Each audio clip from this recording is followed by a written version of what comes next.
Pedimos a todos para que se ponham em pé neste momento. Abram suas Bíblias no livro de Reis, capítulo 19.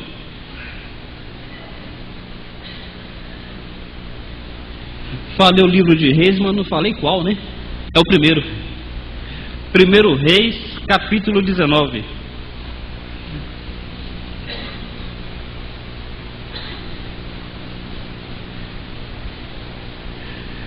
Primeiro Reis, capítulo 19, versículos 2 a 4.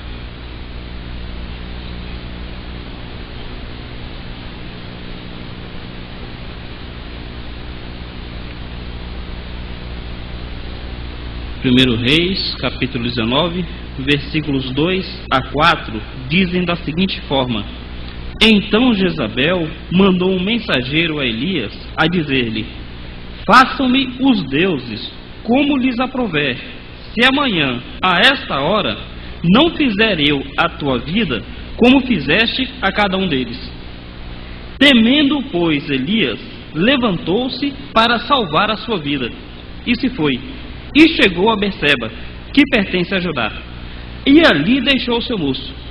Ele mesmo, porém, se foi ao deserto caminho de um dia, e veio e se assentou debaixo de um zimbro, e pediu para si a morte, e disse: Basta, toma agora, ó Senhor, a minha alma, pois não sou melhor do que os meus pais. Que Deus aplique a sua palavra em nossos corações, e que algo nessa manhã possa ser dito para a sua glória. Os irmãos podem assentar-se? Meus irmãos, nós gostaríamos desta manhã de compartilhar sobre a vida de Elias, essa figura do Velho Testamento, que é uma figura muito interessante, é um personagem histórico que tem muito para nos ensinar, de tal forma que Tiago, irmão do Senhor, ao escrever a sua Epístola Universal, a carta de Tiago, ele chega a dizer que Elias era um homem como nós, sujeito às mesmas fraquezas. Então, de tal forma nós podemos nos identificar com Elias, que no Novo Testamento, Tiago chega a dizer: Elias, aquele homem do Velho Testamento, ele era um homem como nós, sujeito às mesmas fraquezas. Meus irmãos, é importante nós entendermos isto. No corpo de Cristo, no meio do povo de Deus, não existem super-heróis. Não existem super-heróis. Elias, ele era tido como o maior dos profetas. Elias era tido como o maior dos profetas. De tal forma que eu não sei se os irmãos se lembram, no Monte da Transfiguração, apareceram duas pessoas ali junto com Cristo. Uma foi Moisés e a outra foi Elias. Moisés representava a lei e Elias representava os profetas. Então essa figura no Velho Testamento, Elias, esse personagem histórico, ele sempre foi tido em alto conceito. E nós, como seres humanos, nós temos uma coisa chamada culto à personalidade. O ser humano gosta de cultuar personalidades. No mundo, eles cultuam personalidades do mundo mesmo, ao tal do Ronaldinho, ao tal do Pelé, ao tal do Silvio Santos. No meio cristão, nós temos a tendência de cultuar pessoas que desenvolveram um serviço a Deus que foi exemplar, que foi admirável. Tiago, quando diz que Elias é um homem igual a nós, ele quebra um pouco essa nossa tendência do culto à personalidade. Então, realmente, Elias foi uma figura proeminente, mas no reino de Deus não existem super-heróis. Não existem pessoas melhor do que outras. Indo um pouco além deste pensamento sobre Elias, ele é uma figura assim tão significativa que quando o Apocalipse fala que na tribulação haverá duas testemunhas na terra, a maior parte dos intérpretes a maior parte diz que uma dessas testemunhas será Elias. As pessoas duvidam se Moisés estará lá, mas eles não têm dúvida de que Elias estará. Para nós percebermos o quanto que Elias é uma pessoa assim, que está em alto conceito. Mas a Bíblia fala, Elias é um homem igual a nós, com as mesmas fraquezas. Nesse texto que nós estamos lendo aqui, que nós acabamos de ler, mostra não o ponto alto da vida de Elias, mostra o ponto baixo. Não está mostrando o ponto alto do personagem Elias, está mostrando o ponto baixo. O que isso daqui quer dizer para nós? Na sua vida, às vezes você não percebe um pouco uma gangorra? Altos e baixos? Na vida de Elias foi assim também. O ponto baixo aqui nós percebemos pelo seguinte: o capítulo 18 mostra Elias confrontando o rei Acabe, e mostra Elias também confrontando 850 profetas pagãos, 850 profetas idólatras, e mostra Elias também confrontando todo o povo. E nessa situação de confronto, nesse vigor que Elias demonstrou no capítulo 18, ele clamou ao Senhor e Deus fez que caísse fogo do céu, que consumisse todo o holocausto que Elias havia preparado. Então o capítulo 18 encerra-se com Elias num ponto assim, no ápice do seu serviço ao Senhor. Depois disso ele clama a Deus e Deus faz com que venha uma grande chuva sobre a terra. E também diz que, olha por favor, o finalzinho do capítulo 18, o verso 46. Finalzinho do capítulo 18, o verso 46. A mão do Senhor veio sobre Elias. Então olha como é que termina o capítulo. Termina com Elias naquela situação assim admirável, no ápice da sua vida cristã, do seu serviço, do seu ministério. E de repente, no capítulo 19, começa com uma mulher ameaçando Elias. E olha só que coisa assim, contrastante, que paradoxo. Aquele homem que confrontou o rei Acabe, aquele homem que confrontou 850 profetas pagãos de uma vez só, aquele homem que confrontou todo o povo reunido, aquele homem que clamou a Deus e caiu fogo do céu, que clamou de novo e veio chuva, aquele homem a mão do Senhor estava sobre ele, olha ele agora cedendo, olha ele agora caindo por terra diante da ameaça de uma mulher. Elias, homem como nós. Tem hora que acontece assim conosco. Tem hora que a gente acha que a gente está numa situação de comigo ninguém pode. Que a gente está numa situação que agora vai tudo bem, que não tem nada que possa obstacular o nosso caminho, que possa impedir a nossa passagem. E de repente, olha a ameaça de Jezabel nos fazendo cair por terra. De repente, olha um decreto contrário que vem sobre nossas vidas. De repente, olha uma circunstância desfavorável. E quando vem essa circunstância desfavorável, quando vem esse decreto contrário, Elias, homem como nós, ele não parou para pensar no que Deus já havia feito. Ele não parou para pensar, espera aí, o mesmo Deus que fez fogo cair do céu vai me proteger diante de Jezabel.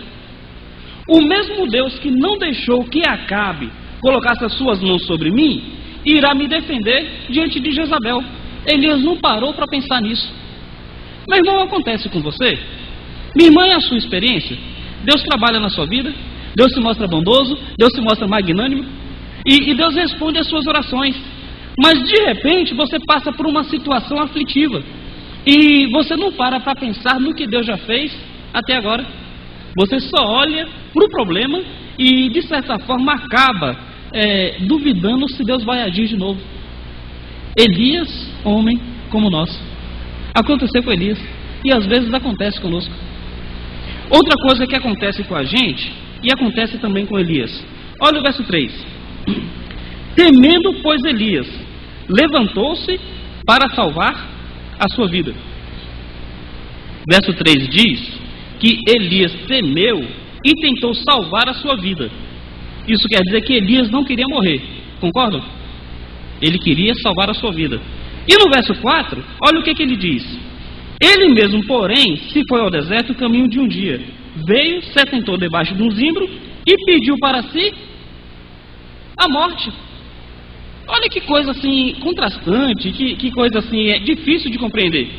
Ele se levantou e saiu daquela terra para salvar a sua vida, no versículo 3. E no verso 4, ele pede a morte. Meu irmão, você já se sentiu confuso? Eu já me senti. E aqui nós estamos vendo um Elias também confuso. De certa forma, ele também não sabe o que quer.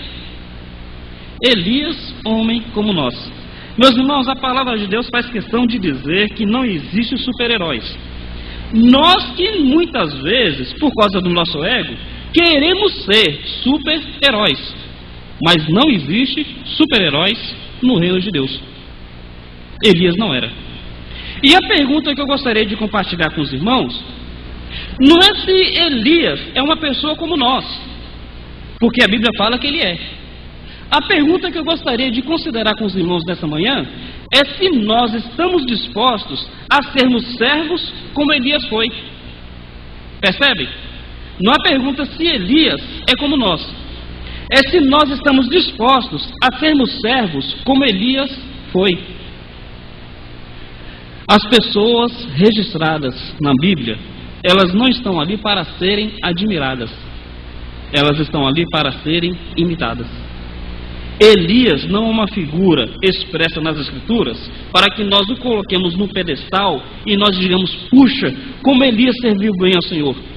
Não. De certa forma, nós devemos tomar Elias como um referencial e dizer, no que Elias acertou diante de Deus, nós devemos nos esforçar para acertarmos também. E no que Elias errou diante de Deus, nós devemos tomar como aviso para não cometermos os mesmos erros. Então vale de novo a pergunta. Elias, realmente, ele foi um homem como nós. Mas e nós? Estamos dispostos a sermos um servo, tal qual ele foi?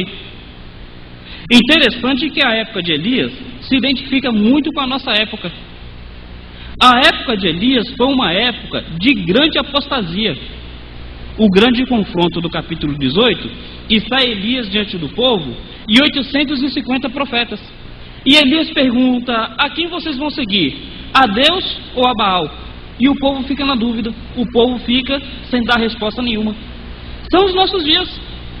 As pessoas não querem se posicionar quanto à sua vida. O ímpio não quer se posicionar quanto a seguir a Deus ou não seguir.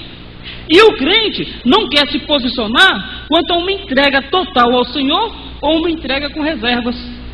Isso está certo, mas isso daqui eu ainda me seguro. Então, tal qual foi da época de Elias, também é nessa época. E outra coisa que nos identifica com a época de Elias. Como foi que terminou a vida de Elias? A Bíblia fala que ele foi trasladado, que ele foi arrebatado, que veio uma carruagem de fogo e o levou para os céus.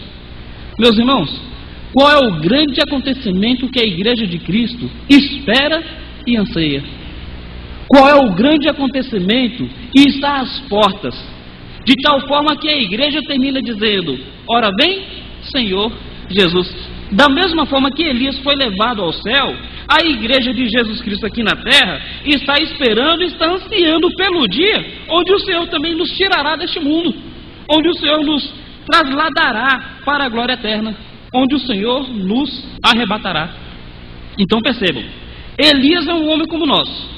A época de Elias é uma época como a nossa. O final de Elias tem que ser o nosso fim. E a pergunta fica, e nós estamos dispostos a sermos pessoas tais quais, tal qual Elias foi? Nós estamos dispostos a servir ao Senhor como Elias serviu? Precisamos identificar-nos mais com Elias. Em quais pontos?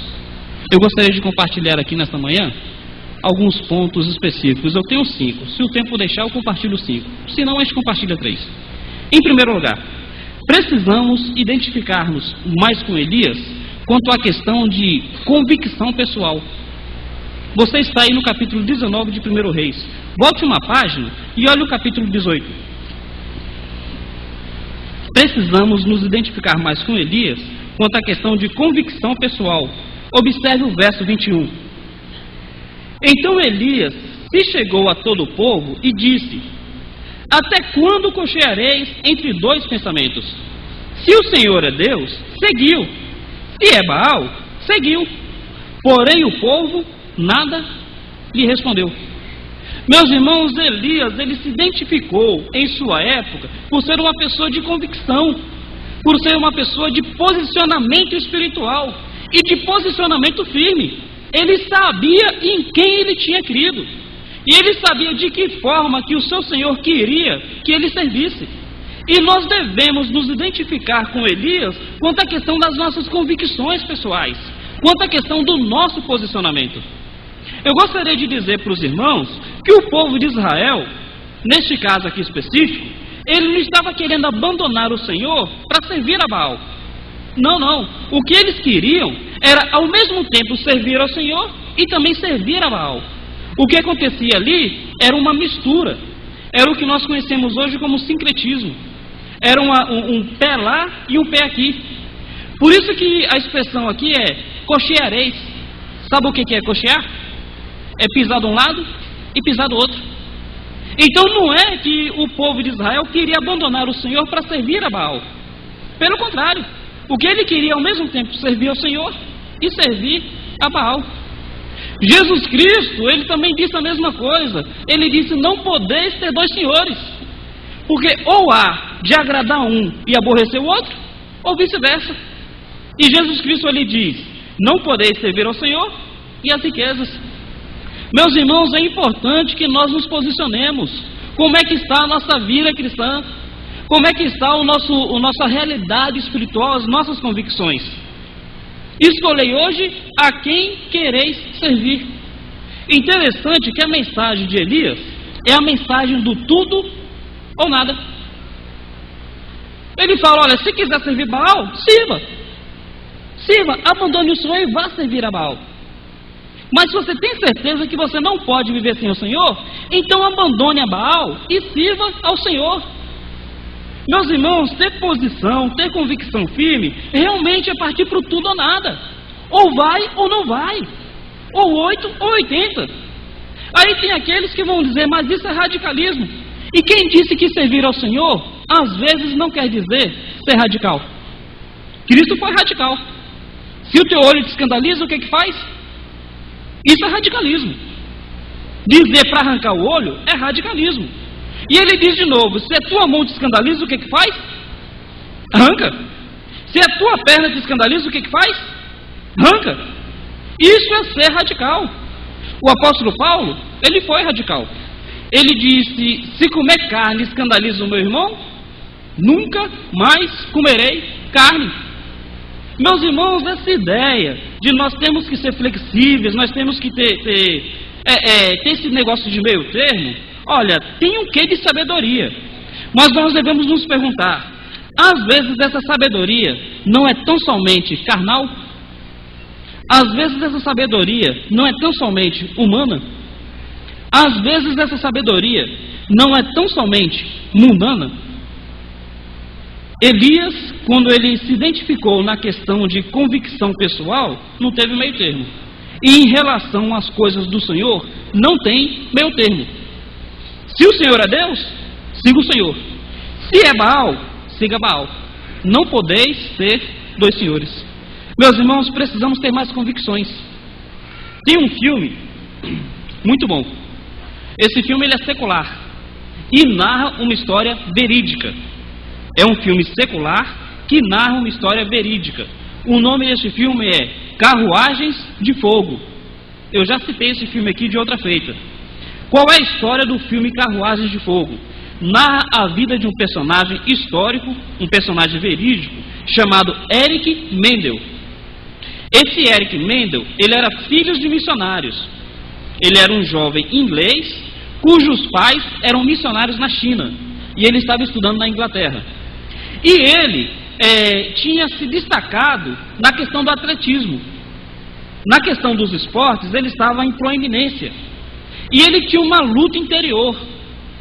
História real, narrada por um filme secular.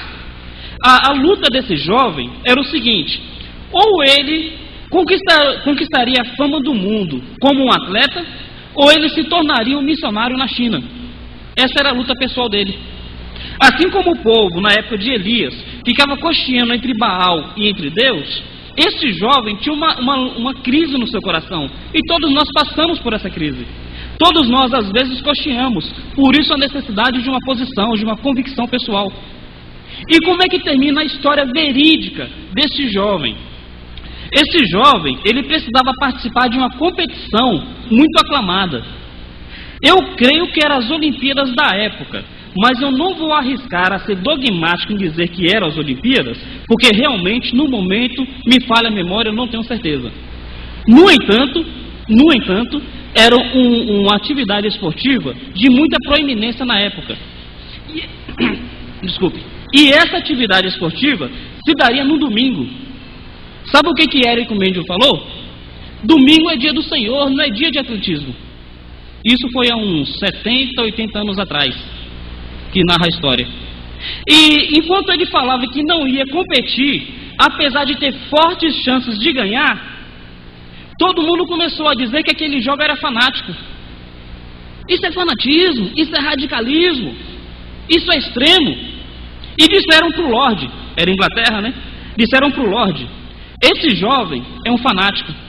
Sabe o que o Lorde ímpio falou? Não, esse jovem é um homem de caráter. Esse jovem não é um fanático, ele é um homem de caráter. Meus irmãos, nós precisamos ser pessoas de caráter. Pessoas que estão dispostas a pagar o preço por aquilo que creem. Observem nesse texto, quando Elias chamou o povo para uma posição, o que o povo fez? Nada lhe respondeu. Esse nada lhe respondeu significa duas coisas. Ou estava tendencioso a abraçar Baal, ou queria abraçar o Senhor, mas a timidez não deixava que as pessoas se pronunciassem publicamente. Por isso que Jesus Cristo muitas vezes condenou a timidez dos apóstolos, a timidez dos discípulos. E às vezes é assim, você está na faculdade e você vê falando alguma coisa que vai de encontro ao Evangelho, e você no seu coração você quer falar alguma coisa, mas você faz igual o povo, nada lhe respondeu. Às vezes você está numa roda de bate-papo, com amigos ali, às vezes não crentes, e você percebe que algum princípio da palavra foi transgredido de forma clara, e você não concorda com aquilo, mas como povo, o que você faz? Nada lhe respondeu. E às vezes você está com outros irmãos em Cristo, e esses outros irmãos em Cristo, por alguma razão, estão deixando de praticar um certo princípio da palavra. Você sabe que está errado, mas o que você faz como o povo de Israel? Nada lhe respondeu. Meus irmãos, nós precisamos nos identificar com Elias. E Elias começou com seu posicionamento, com a sua convicção pessoal. E Elias desafiou o povo para um posicionamento coletivo. Escolhei hoje a quem quereis servir. Se é Deus, sirva a Deus. Mas se é Baal, sirva a Baal. Precisamos ter esse tipo de posicionamento. A palavra de Deus nos desafia para isso. Érico Mendes, a história diz que depois que ele rejeitou correr no domingo, trocaram o dia onde esse esporte se daria só para ele poder participar. E conquistou 2 medalhas de ouro. Assista o filme. Assista. O nome do filme é Carruagens de Fogo. E em algumas locadoras seculares você vai encontrá-lo. Carruagens de Fogo, um filme muito bonito. Bom, mas indo um pouco adiante, vamos tentar imaginar aqui. Na época dele, ele dizia, domingo é dia do Senhor. E por causa disso ele não correu. Hoje, ele seria considerado um fanático, não pelos ímpios. Hoje ele seria considerado fanático por muitos daqueles que tirariam o dia para cultuar o Senhor. Oh, meus irmãos, vamos pensar aqui algumas coisas. Eu sei que a paixão nacional, a paixão do brasileiro, é Copa de Mundo, né? É Copa de Futebol. E nós, como brasileiros, é natural que nós tenhamos esse gosto pessoal. É natural. Mas olha, ao mesmo tempo que nós somos brasileiros, que temos um gosto pessoal pelo futebol, nós também somos crentes em Jesus Cristo. E esporte dia de domingo é a minha escolha. É a minha escolha. Ou eu vou para a igreja cultuar o Senhor, ou eu vou sentar no sofá para assistir TV. E nisso daí Elias quer dizer uma coisa para mim. Escolhi hoje o que é mais importante para você. Se é futebol, assista o futebol. Mas se é o Senhor, vai para a igreja louvar a Deus. Escolhi hoje quem é mais importante. 3 horas da tarde tem culto no ar livre, mas também tem campeonato de futebol. O que é mais importante para você? Se é futebol, fica em casa assistindo TV. Mas se é o Senhor, vai lá falar de Cristo, meu irmão. Escolhei hoje a quem quereis servir. Tem mais 2 pontos nesse sentido aqui. Mantém sua mão nessa passagem, me acompanhe em Apocalipse capítulo 2. Percebam que nós não estamos condenando o futebol. O que nós estamos dizendo é que qualquer coisa que me pedir uma escolha entre Deus e algo mais, eu preciso parar de cochear e tomar uma posição. Vai ser Deus ou vai ser o algo mais? Seja futebol, seja vôlei, seja filme, seja novela, seja o que for. Preciso de uma posição. Apocalipse capítulo 2, eu gostaria que vocês observassem, por favor, o versículo 13. Diz assim: conheço o lugar em que habitas, onde está o trono de Satanás, e que conservas o meu nome, e não negaste a minha fé, ainda nos dias de Antipas, a minha fiel testemunha, o meu fiel, o qual foi morto entre vós, onde Satanás habita. Aí está falando de Antipas, fiel testemunha, que foi morto. Ele era uma testemunha tão fiel que foi morto por temer ao Senhor. Sabe o que a história diz desse Antipas? César, imperador da época, ele fez a seguinte proposta para Antipas.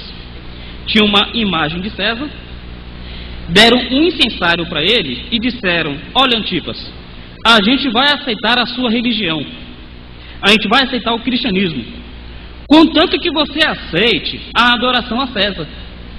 Então observe, não é que o império queria que ele parasse de seguir a Cristo, é que o império queria que, além de Cristo, ele também adorasse César.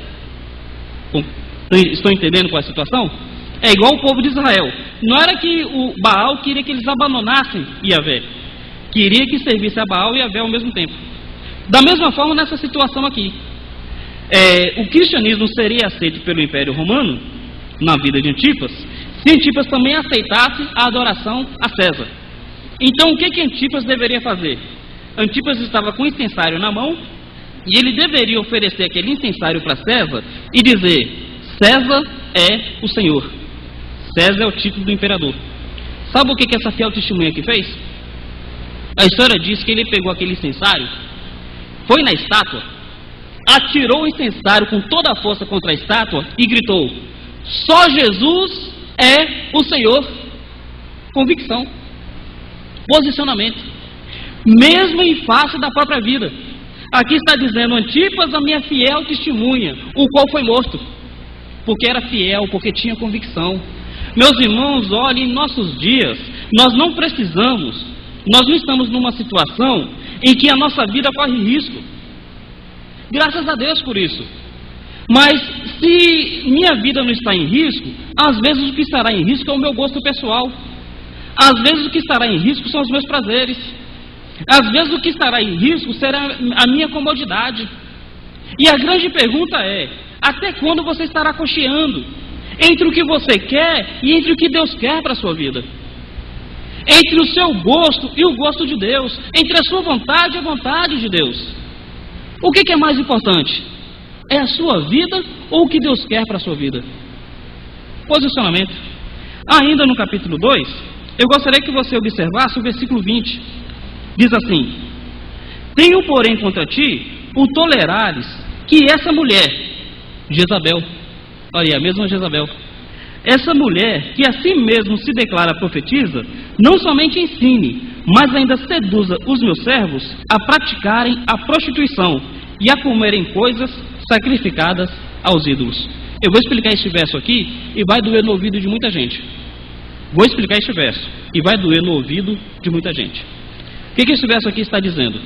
Está falando de Jezabel. Não é a mesma figura literal da Jezabel da época de Elias. Não, é que aquela Jezabel da época de Elias, ela foi tão profana religiosamente, ela incentivou tanto a mistura religiosa, que o nome dela se tornou um símbolo de apostasia, de mistura religiosa.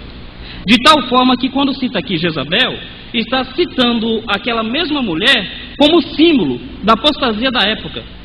Está dizendo que essa tendência de Jezabel, de misturar o culto de Yahvé com o culto de Baal, acontecia na igreja primitiva. Jezabel era tolerada, olha o verso aí, tenho contra ti que toleras. As pessoas aceitavam isso. Vai doer no ouvido de muita gente, viu? Mas é a palavra de Deus dizendo.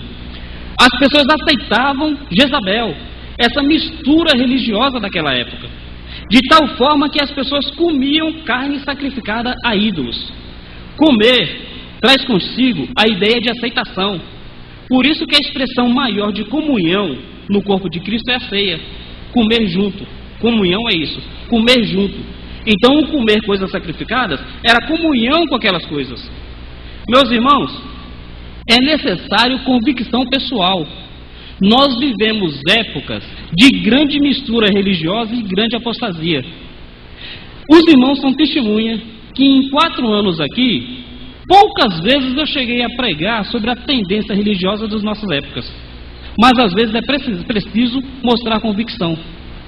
Essas misturas religiosas que têm havido em nossos dias, até que em Conquista, o que aconteceu nessa semana, o que vai acontecer semana que vem, com Semana da Cultura Cristã, com Marcha para Jesus, olha, a mesma coisa da época de Elias, é mistura religiosa.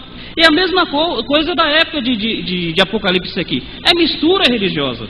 Meus irmãos, nós precisamos ter convicção pessoal. Isso está na Bíblia. Realmente isso é coisa de Cristo? Ou isso são apenas eventos para trazer mais e mais pessoas sem compromisso com Deus? Consideremos. Se é de Deus, siga. Mas se não é, rejeite. Se não é, vire as costas para essas coisas. Sinceramente, isso não tem respaldo bíblico. Isso não tem confirmação na palavra. Doeu seu ouvido? Bom, também às vezes dói o meu coração ter que dizer certas coisas que não são agradáveis de se dizer, mas nós precisamos ter convicção pessoal. Elias teve, e Elias chegou diante do povo e disse: a quem, pois, servireis? Cadê o posicionamento? Cadê a convicção pessoal sobre certas coisas? Meus irmãos, considere, e escolhei hoje a quem quereis servir. Se é a Deus, sirva a Deus, mas se é Baal, sirva a Baal. Mensagem do tudo ou do nada, do 8 ou do 80. Bom, pensando em convicção pessoal, eu gostaria de dar a minha. Às vezes, por eu não falar sobre certas coisas, alguns podem achar que eu concordo. Não concordo com rock em igreja, e vou te dizer para você que concorda. Você concorda não é porque você acha que Deus aceita, é porque você gosta. É um gosto pessoal seu. Não é porque você acha que Deus aceita, é um gosto pessoal seu. Não concordo com forró em igreja, não concordo com axé em igreja, e não concordo com essas papagaiadas todas que as pessoas têm dado ao nome de evangelho. Convicção pessoal.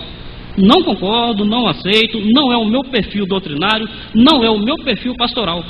E sinceramente, não tenho nenhum tipo de comunhão com essas coisas. A minha convicção pessoal é esta. É desse jeito que eu creio e é assim que eu exerço o meu ministério. Apesar de não passar muito tempo falando sobre isso, não quer dizer que eu concorde com essas coisas. Elias tem muito para ensinar aos nossos dias.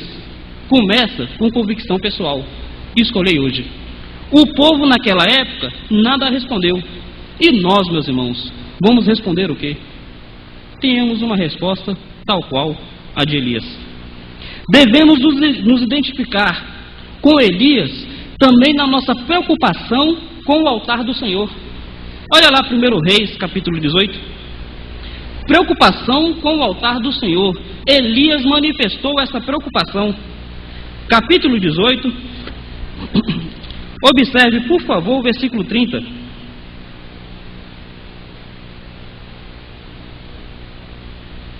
Diz assim o versículo 30 do capítulo 18. Então disse Elias a todo o povo: chegai-vos a mim. Todo o povo se achegou a ele. Elias restaurou o altar do Senhor que estava em ruínas.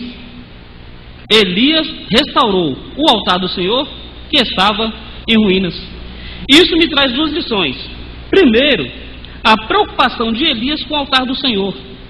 Nós devemos nos preocupar com o altar de Deus. E a segunda é, como é que está o altar em nossas vidas? Como é que está o seu altar, meu irmão? Interessante que enquanto o altar de Elias tinha 850 profetas, o altar do Senhor estava em ruínas. Já pararam para perceber? Às vezes a gente se preocupa com tanta coisa e não se preocupa com o mais interessante, com o mais importante, com o que realmente é prioritário, com o altar do Senhor. Eu gostaria de pensar com os irmãos uma lição muito preciosa que tem em Apocalipse. O capítulo 2, versículo 1, fala que Jesus Cristo está no meio dos candeeiros. E nós já sabemos que os candeeiros é a igreja. Então como é que começa? Começa Jesus Cristo no meio dos candeeiros, no meio da igreja. Aí começa Cristo escrevendo 7 cartas. Na primeira ele está no meio dos candeeiros. Na última, ele diz assim: eis que estou à porta e bato. A título de curiosidade, Apocalipse capítulo 2, versículo 1, Cristo no meio dos candeeiros. Apocalipse 3, versículo 20, ele diz: eis que estou à porta e bato. O que nós percebemos isto? Percebemos que o altar do Senhor às vezes vai arruinando com o passar do tempo e nós não percebemos. Cristo estava no meio da igreja. No final ele está de fora, batendo, querendo entrar. Ele diz: eis que estou à porta e bato, se alguém ouvir a minha voz, entrarei. Como é que está o nosso altar, meu irmão? Como é que está o seu altar? É importante que nós nos preocupemos com o altar do Senhor. O apóstolo Paulo havia dito em Filipenses que havia muitas pessoas que se preocupavam com o que era seu, mas não com o que era do Senhor. Dá-se-á o caso disso ser a nossa realidade, a nossa experiência, nós nos preocuparmos com o que é nosso, mas não nos preocuparmos com o que é de Deus? Preocupemos-nos com o altar do Senhor. Devemos muito nos preocupar com isso. Que não aconteça conosco o que aconteceu com a igreja de Apocalipse. Cristo começou no centro. Quando menos esperou-se, Cristo estava do lado de fora, batendo, querendo entrar e ninguém ouvia. Que não seja essa a nossa experiência. Como é que está o nosso altar? Elias, ele erigiu, Elias edificou, Elias restaurou o altar do Senhor. Sabe como é que era feito o altar naquela época? Era feito com 12 pedras, cada pedra representando uma tribo de Israel. Então, para que o altar fosse restaurado, precisava de se colocar ali 12 pedras. E eu fico imaginando que lição a gente pode tirar disso.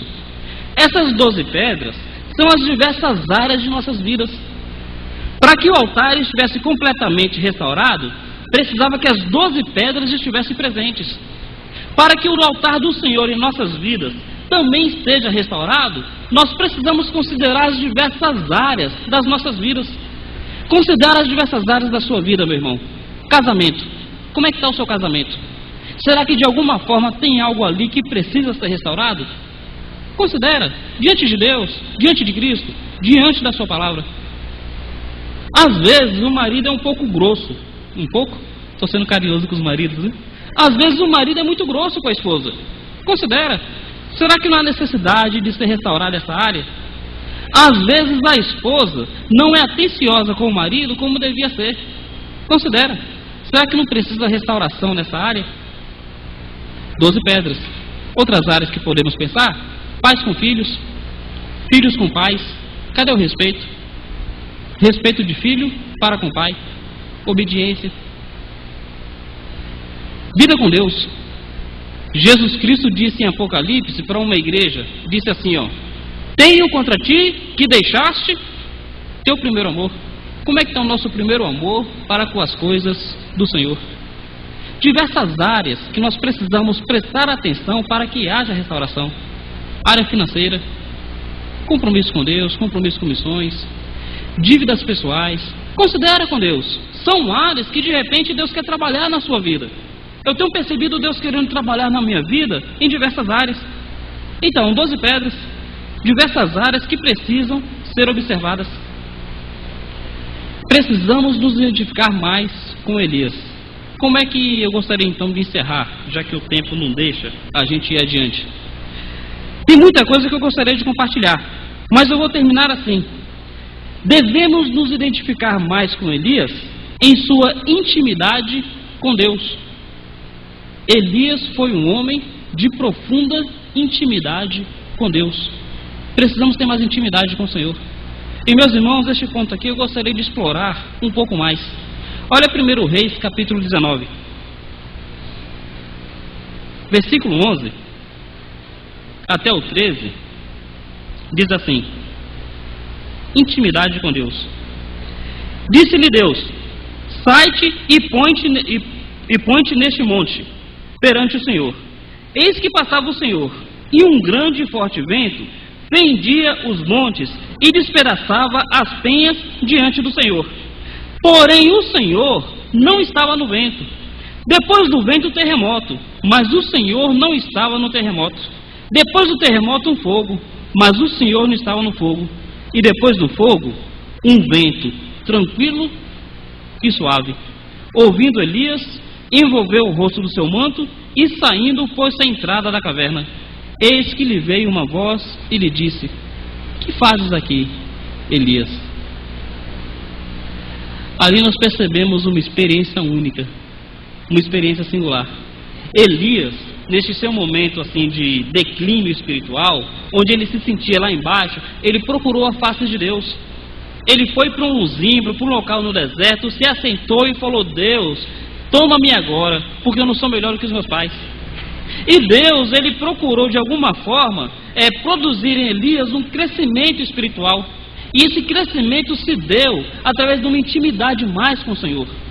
Elias se colocou no monte, e Elias viu um vento, viu um terremoto, viu um fogo, até que veio um vento manso e suave. E ali Elias cobriu o rosto e se pôs na presença de Deus. Meus irmãos, nós precisamos buscar mais o Senhor. Nós precisamos valorizar mais a nossa intimidade pessoal com Deus. Realmente sermos pessoas íntimas do Senhor. A palavra de Deus fala que o Espírito de Deus testifica com o nosso espírito que somos filhos de Deus. Meus irmãos, já há algum tempo que eu tenho reservado um tempo em oração para ter essa testificação do Senhor no meu espírito. Oh Deus, eu sou teu filho. Teu espírito aqui no meu espírito, testificando essa verdade, testificando essa realidade. Alimentar-se mais de Deus. Esse mesmo texto de Romanos 8, que fala que o Espírito de Deus testifica com o nosso, mais adiante diz assim: temos as primícias do Espírito. Sabe o que quer dizer primícias? Primeiras coisas. Então nós temos as primeiras coisas. E a pergunta é: bom, se são as primeiras coisas, é porque tem muito mais pra gente, né? Então Deus, o Senhor já me deu as primeiras coisas, agora me dá as outras também. Eu já tenho as primícias do Senhor, agora me dá a plenitude do Senhor. Me dá a plenitude do teu Espírito, me dá um enchimento do Senhor, me faz parecer mais com Jesus. Precisamos nos identificar mais com Elias. Essa sede pelo Senhor, essa sede de Deus. A palavra do Senhor fala que Jacó, ele se abraçou com Deus e ele disse assim: Senhor, não te solto, se não me abençoares. Eu quero mais do Senhor na minha vida, eu quero mais de ti comigo. Meu irmão, nós precisamos buscar mais o andar com o Senhor. Nós precisamos buscar mais o identificar-nos com o Pai, o realmente alimentar-nos da sua presença. Eu estou lendo um livro, esse livro diz que quando nós temos um conhecimento mais íntimo de Deus, nós paramos de prestar atenção nos nossos problemas, nas nossas lutas. Quando nós olhamos mais para o Senhor, nós paramos de olhar mais para nós mesmos. Tem um exemplo, eu não sei até onde que é verdade, mas eu li num livro sobre curiosidade animal. E esse livro dizia que o crocodilo fêmea, quando ele põe os seus ovos, ele fica tão fascinado com os ovos que ele fica olhando para os ovos, até os ovos se chocarem. E esse livro sobre curiosidade animal dizia que ainda que uma onça pulasse em sua cauda e começasse a morder a sua cauda, ele não desviava a atenção dos ovos para olhar para a onça. Eu não sei até onde que isso é verdade, mas olha, uma lição muito bonita. Olhemos para o Senhor e nos concentremos de tal forma nele que paremos de prestar atenção para nós mesmos, que paremos de prestar atenção para os nossos problemas, para os nossos sofrimentos, nos concentremos mesmo no Senhor, porque a Bíblia fala que na sua presença há plenitude de alegria, na presença do Senhor, delícias perpetuamente. Então consideremos isso, meus irmãos. Elias tem muito a nos ensinar. Ele foi um homem como nós, sujeito às mesmas fraquezas. A sua época é como a nossa, apostasia, prestes ao arrebatamento. A nossa pergunta é: E nós estamos dispostos a sermos pessoas como Elias? Sermos como eles na convicção pessoal, realmente convicção mesmo. Sermos como ele na preocupação com o altar do Senhor, um altar restaurado, um altar edificado. E sermos como ele na intimidade com Deus, buscarmos mais a face do Senhor na nossa vida. Dizemos como Jacó: Deus, não te solto, senão me abençoares. Que Deus nos abençoe. Nós vamos terminar orando. Depois de nós orarmos, haverá o pós-lúdio e então o culto estará encerrado. Nosso Pai, nosso Deus, nosso Senhor, nós agradecemos pelo Teu povo aqui reunido, ó Pai. E nós queremos dizer, ó Deus, que Tu conheces nossos corações e Tu sabes a sede e o desejo que nós temos de crescer mais. Nosso Pai, nós queremos, ó Deus, assim como Elias, ter mais zelo pelo Senhor, ter mais convicção em nossas vidas quanto ao que é certo, quanto ao que é errado, quanto ao que o Senhor aprova, quanto ao que o Senhor não aprova, sempre olhando para Ti, ó Deus. Nosso Pai, nós temos uma preocupação com o nosso altar. Nosso Deus, mostra aquilo que precisa ser restaurado em nossas vidas, ó Pai. Não nos deixe acomodados, Senhor. Dá-nos uma santa insatisfação, no sentido de querer parecer sempre mais com Jesus Cristo. E nosso Pai, testifique em nosso espírito que nós somos Teus filhos, ó Deus. Nós temos as Tuas primícias, ó Pai, e dá-nos da Tua plenitude. Senhor, faz parecer mais com o Senhor Jesus Cristo, faz-nos ter mais conhecimento do Senhor. É a nossa oração, ó Deus, em nome de Cristo, ó Pai. Amém, Senhor.